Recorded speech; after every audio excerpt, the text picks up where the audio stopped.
This is gonna be fun. I'm a little drunker than I thought I was. I only had 2 glasses of wine. Me too. But I think I might have done a little bit more. I don't know. I'm having a good day. Okay, good.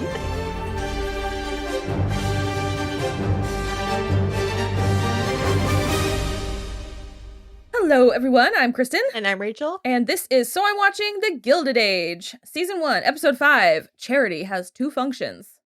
So, I kind of want to go by character, but I don't want to start with Bertha. Okay. Who do I want to start with? I want to start with Deborah Monk Armstrong. Yes, good place to start. The Van Ryn's maid. Mm-hmm. She has her day off, and afternoon. I feel like that's important. It's not a whole day. It's not a whole day. An afternoon off. Your service, you don't get a whole day. Well, the kids did.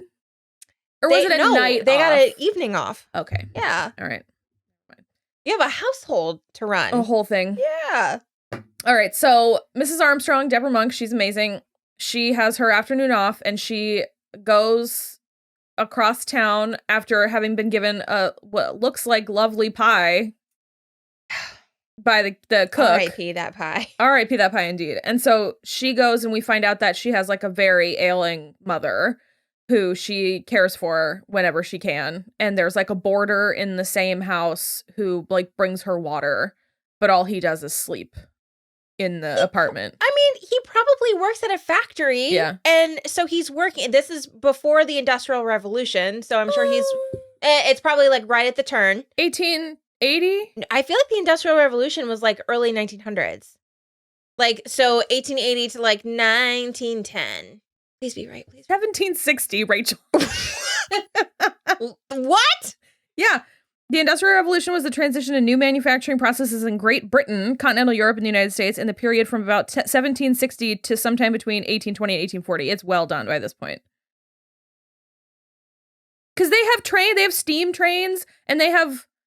Oh, yeah. They have some electricity, too. Don't they have electricity? Whatever. They History must, or whatever. Look, also, I looked up, after one of the episodes, I looked up the Civil War, and it, like, ended in 1865. Okay, so listen, we went to school in America. Yeah, and it's not great here. But, okay. We don't know stuff. So then not Industrial Revolution, there aren't unions yet. So he's probably working, like, 20-hour days. Yeah. So coming home and sleeping for 4 hours and then going back. So I don't know. Do you want me to look up unionization? No, just to please be sure? don't hurt my feelings anymore. The only reason I say that is because I know for a fact that there's unions in like 1911 or 12 because of a tree grows in Brooklyn. Okay, yeah. But so when was the shirt coat factory or like the shirtwaist factory? Yeah, with that fire, because that's kind of what started the whole thing. Shirtwaist factory fire, 1911. Okay. Yeah. Okay. See, I know some things. We're good. Just a little scramble. This doesn't help.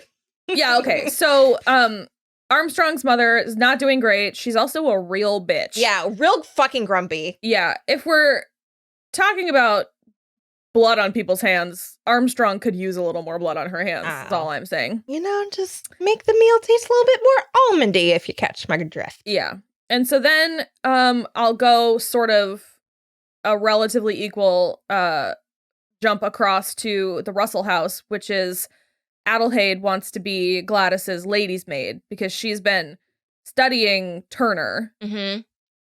Not the best idea. No, especially since she was trying to cover for Gladys running out the door, which She didn't get caught. Yes, she did. Adelheid. Adelheid didn't get caught, but Gladys did. Gladys, ma'am, if you're trying to sneak out, run on the balls of your feet. Well, so you don't hear that click, click, click, click. Run on the balls of your feet and sneak out the servants' entrance. For real, why are you going out the front door? Have you never read anything? You deserve to get caught, ma'am. 100%. Yep. I mean, we watched Marion do it. Hello. Thank you. See, you don't deserve to be out yet. You don't deserve to marry Mr. Baldwin, okay?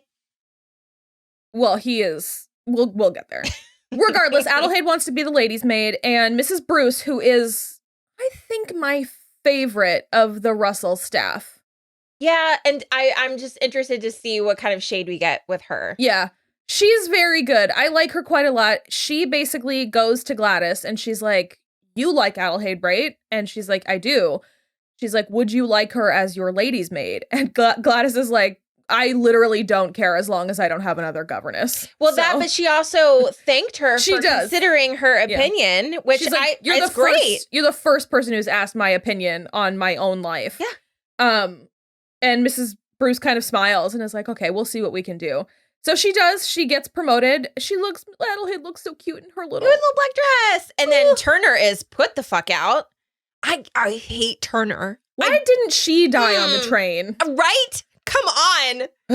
Okay. Because now Turner, that's a good segue, because now Turner is trying to ingratiate herself with Oscar.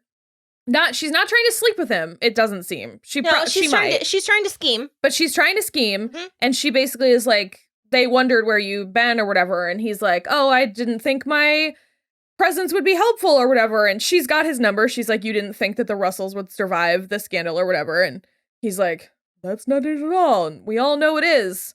I don't really know is he gonna like convincingly fake being in love with Gladys long enough to like make George believe that this insane age difference doesn't exist? I don't know. I just feel like and again, I know that age differences are like the vibe in this time period, but also if he wants a love match for his daughter, a like 40-year-old man is not it. Yeah, and I feel like they could serve to take a semester from the Bertha Russell like a school for long game. Yeah. Because everything that both Turner and Oscar are doing seems very flash in the pan, not a whole a lot of longevity. Bertha's playing 3D chess, and the rest of these fuckers are playing checkers. Yeah, I don't know. And do you think Turner tripped on purpose? Yes. Okay. Because it was very like, oh, God. Yeah. Yeah. Okay, good. Like 100%. I'm just double checking. No, she's just, I don't like her. No. And why are you put out? Like, I don't understand. But again, I don't look at things through the brain like she does, because I also wouldn't fuck my boss's husband. Same. So I don't get it. Who like is actually essentially your boss, because Bertha doesn't have the money. Yeah. It's George's money. Whatever. Well, and then too, if Oscar is trying to endear himself to the Russell family, I don't understand how he's going to think that that's going to go over well with the Russells when they know that the Van Ryn family, they don't like them. Yeah. So how would they do that and make it make sense? I don't know. Yeah. I'm confused. We also, it seems like something is happening though to make Agnes finally stomp across the street. Oh my God, in next week's episode. We're very excited for that. The like main crux of this episode is that Marion and Bertha and Peggy and Mrs. Fane are all going to Mrs. Barton's Red Cross like meeting in Dansville, New York. Sure. 200 miles for like a one overnight. 200 miles like by train. A train is probably fine, but then carriage, it's a lot. It's so much.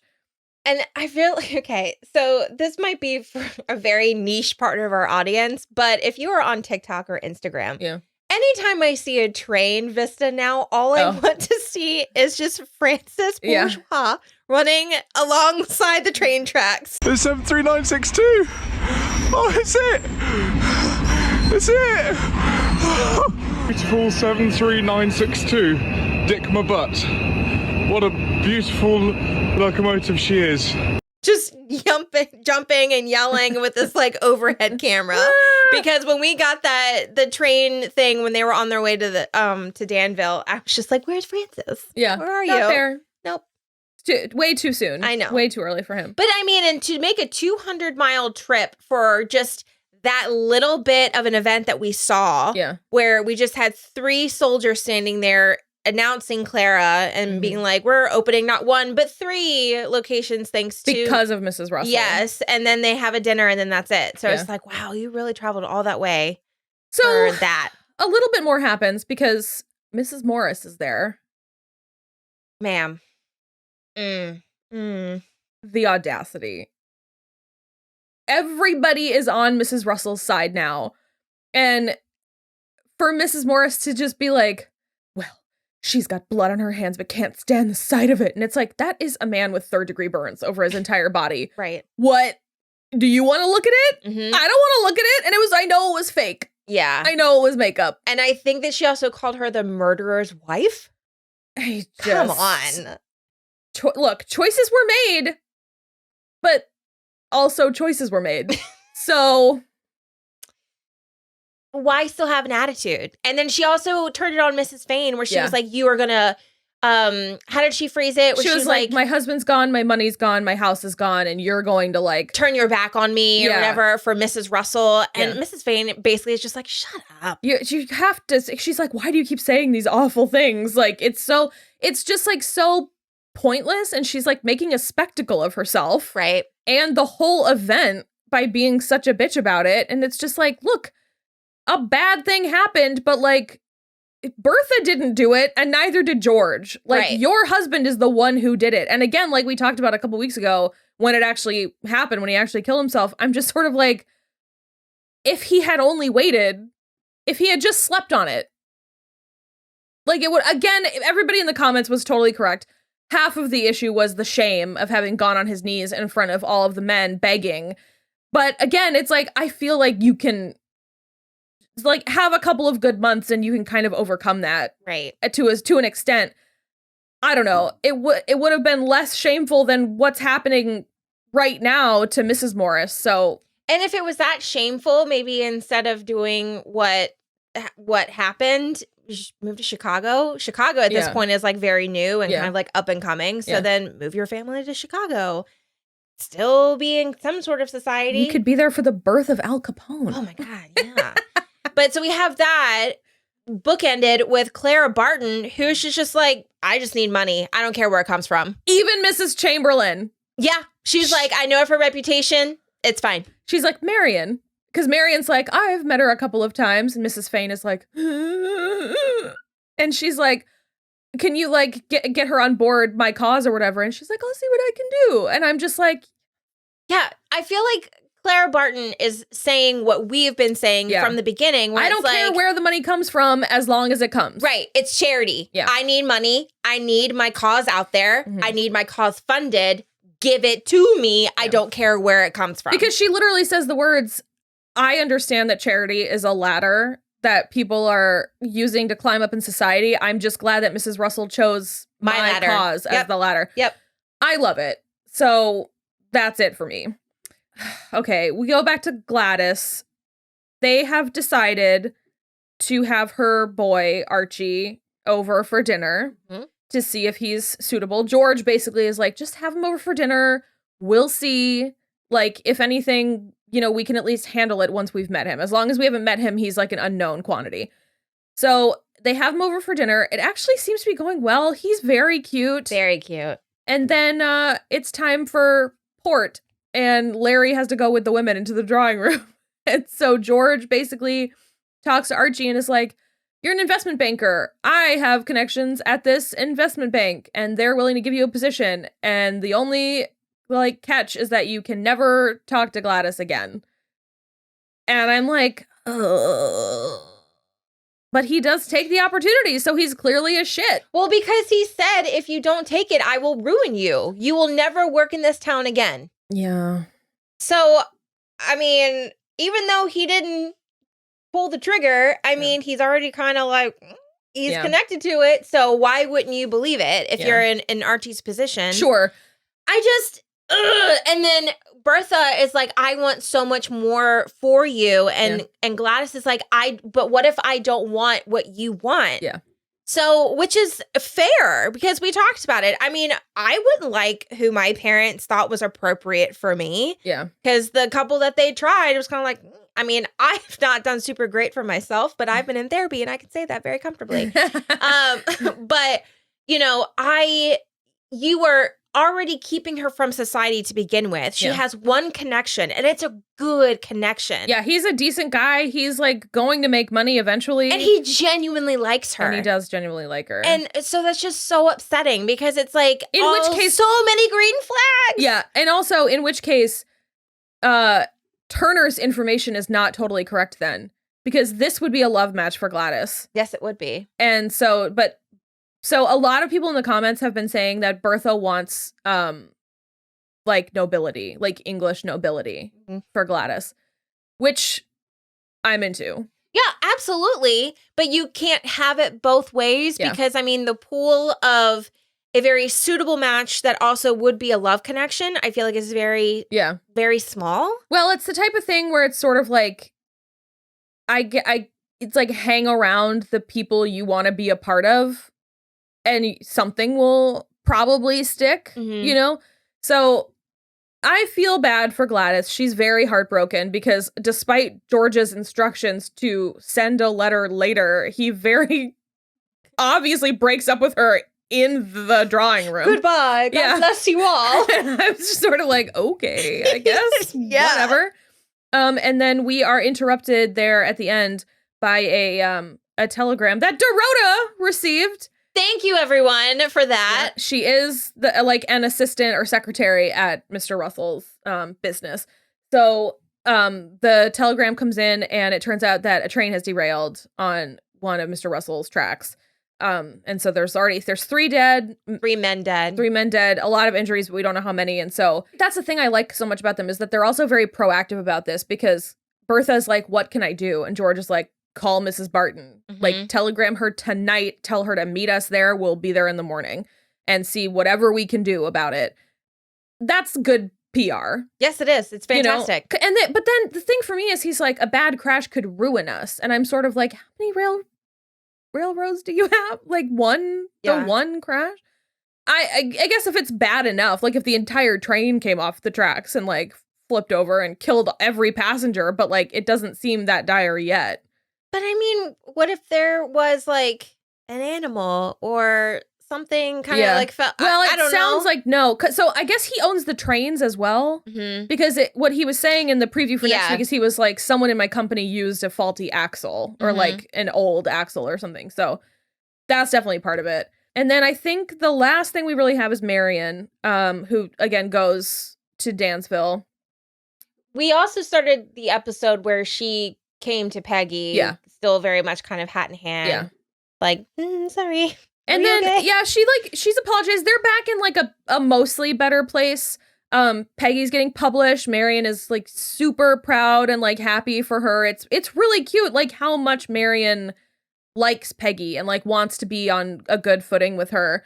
And then she runs into Mrs. Scott, Dorothy, Audra McDonald. What? Her acting is stunning. That's the thing I think that to me is the most impressive about everybody in this show who came from Broadway is that they are not playing for the cheap seats. No, like they are trained to be out here, but they are keeping it here. So good. Yeah. I like even because Kelly O'Hara is the one I'm having the most issues with, but it's only because I don't love Mrs. Fane yet. I mean, she's doing what she needs to be doing, but she's not my favorite yet. But even she is doing so much like really subtle face work. I love it. So anyway, Dorothy talks to Marion for a while and is like, you know, family is like the sacred thing and blah, blah, blah. I agree and disagree. It's whatever. Pick your own family.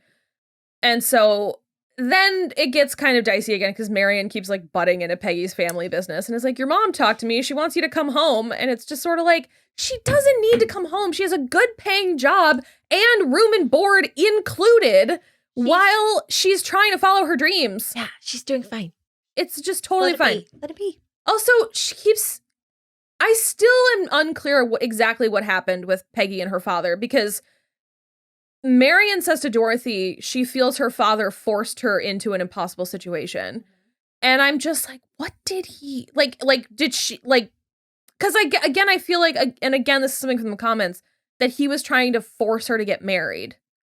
I still don't think we know. I don't think we know either. Because Marion keeps saying, you've told me so little about your life. So I think we don't know. Yeah, okay. Because so much of what she discusses happens behind closed doors, especially with Mr. Rakes. Yeah. So I think we are kept in the dark, much like with Marion. So I'm totally fine with not knowing. I would like to know soon, please. Yeah. To fully understand, because it's starting to wear on me a little bit that I'm like, can you just fucking say it, please? Just let me know. Yeah. Just let me know what's up. So that's actually great. They leave it on a note that's actually really interesting where Marion is like, you and Mrs. Barton are so similar in that you know like exactly who you are and you're trying for something and you're like paving your own way and it's like very inspiring. And I'm, she's like a little jealous because she can't really do that. And she and Peggy have a really great talk because Peggy says something about her father didn't approve of a boy that she knew before. Elias Finn. Yeah. And Marion is like, yeah, well, what about Aunt Agnes? And she was like, you and I should both remember that my father and Aunt Agnes are not going to be in our wedding vows. I loved that. It was so good. Super, super good. So they end on like a relatively decent note. Well, because Peggy caught her making out with Mr. Riggs. I think she caught Mr. Riggs taking a little bit of advantage. Guys, I don't like it. He's being so shifty now. Okay. And I'm really trying to not be cynical. That's part of my practice. But I'm getting really cynical and I don't like it. Okay. So they decide that they can't get there and back from Dansville. Mm-hmm. So they have to stay the night. And Mr. Rakes is like, I'll take care of all of the arrangements. And I was like, is he going to tie her up in his room or something? What? Oh no, they ran out of room. You and I have to stay together. Okay. I very literally was like, is there going to be one bed only? Because I feel like that's where we're coming from. So it was not that, but he like walked her back to her room and she gave him the key. Right. Okay. I'm glad that sent you because that sent me. And I mean, we are ladies of the year 2020. Yeah. But I was just kind of like, don't give him your key. Don't do that. I wouldn't let my husband be in charge of the only hotel room key. No. If we were on vacation. Every boyfriend, ex-husband, fucking everybody. The key is all of the keys are mine. Okay? I've known my husband for 13 years and the only key? No, it's not it. So anyway. And he was standing at the doorknob and still I'd be like, no, I can't trust you. No, thank you. I don't know where you throw it, but you throw it. And so it's also, they're just standing there with the door open and they kind of keep making allusions to like, like,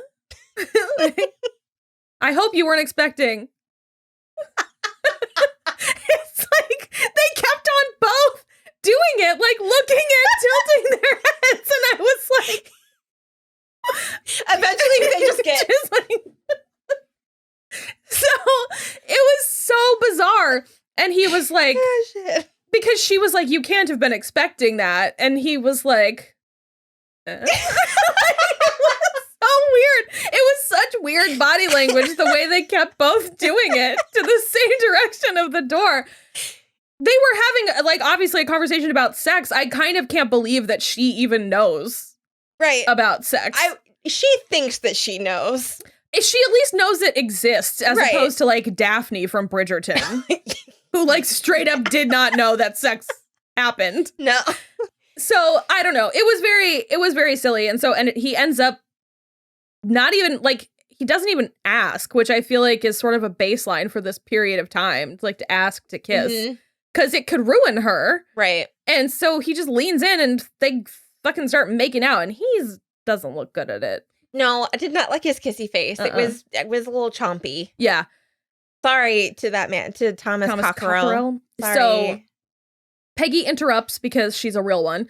And she's just like, Miss Brooke, do you need another key?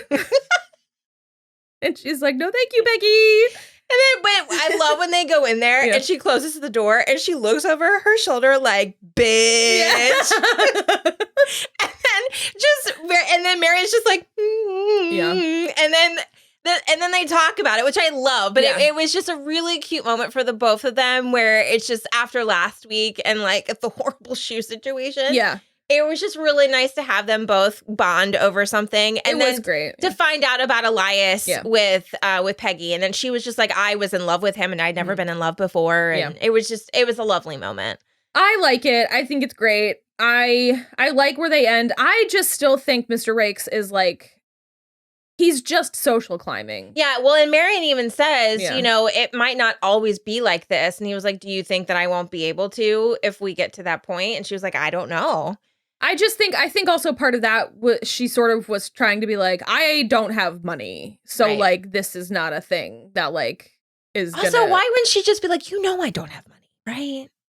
He must know she doesn't have money. She's like living on the charity of Agnes and Ada. Right. So I don't understand what his game is. And I got really excited at first because after that we cut to a bar scene and I thought that we were going to get like After Hours Mr. Rakes and we were going to get the full thing. But it was just Oscar and Mr. Adams, you know, talking about like scheming with Turner. So I want more information, please. Yeah. From both Rakes and Peggy. Yeah, I think the Peggy thing is going to be more like just like interesting information. Mr. Rakes, I think, is going to be a scoundrel. I literally sat out there. I was like, his name is Rake. Do you think that's not? Oh, I just feel stupid because then if he turns out to be a bad guy, and I was like, why? Mr. Rakes seems so nice. So the other thing is that like there's something about his face shape that I kind of am like, you have the blocky face of a... Oh, it's probably the high cheekbones and then the low jawbone. Yeah. It's very square. Like you have the square face of someone who would absolutely have sex with Marion and then leave her high and dry. Yeah. I just like the fact that he was like, I got you. Don't worry about it. You don't have to pay me, even though I took care of your estate. Rachel, that was episode 1. I know. And this is episode 5. Well, I've been waking up. Yeah. Okay. I see the red flags. I'm there with you. If it would be actually, I think one of the more interesting things they could do is actually if this just is sincere and the actor is just doing it wrong. If it turns out that Mr. Rakes is just like actually great and Marion marries him and everything. What a flex. I would be obsessed. Or just like Thomas Cockrell is just doing it wrong, but Sally Richardson Whitfield is like delicious. Let's keep it up. She's just like, this is going to throw everybody off. I love it. Do more. Fucking RuPaul. More face acting. More. Okay, so that was basically it. Oh, we got Mr. McAllister. Nathan Lane. Oh, my choices. Always welcome, but he was pulling a little bit of a Foghorn Leghorn. My God. Benoit Blanc voice. The laugh. Why? I'm really curious. The first time that he tried that out, that everyone was like, yes, that's it. Well, I wonder if it's something that actually is like in the history books. If he's real. Because like that Mrs. Astor is real. Right. And so if she had like some contemporary who like had a crazy laugh, that would have been written about in the society pages and stuff. I don't like it. Yeah. Well, he loves Bertha.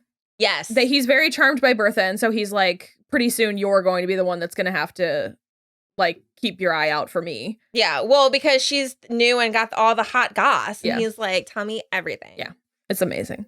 I'm kind of living for it. Yeah. No, it's great. I can't wait. I can't wait to get what I really, really want more than anything is to get Carrie Coon, Jean Triplehorn, and Donna Murphy in a scene together. Ooh, that'll be good. That's what I need. Because Carrie Coon and Jean Triplehorn have the money and Donna Murphy has the name. So, but that's the point of Nathan Lane is to get Mrs. Astor in the mix. I like it. And Mrs. Barton doesn't give a shit where the money comes from. And that's where we get Mrs. Chamberlain. So that'll be good. I want those 3 women in a scene together like yesterday. So make it happen. Fingers crossed by the end of the season. I think, are we 8 episodes or 10? That I don't know. We are 9 episodes. Okay, so we've got 4 left. So yeah, that is it for this episode. We will be back next week like normal. Bye. Bye.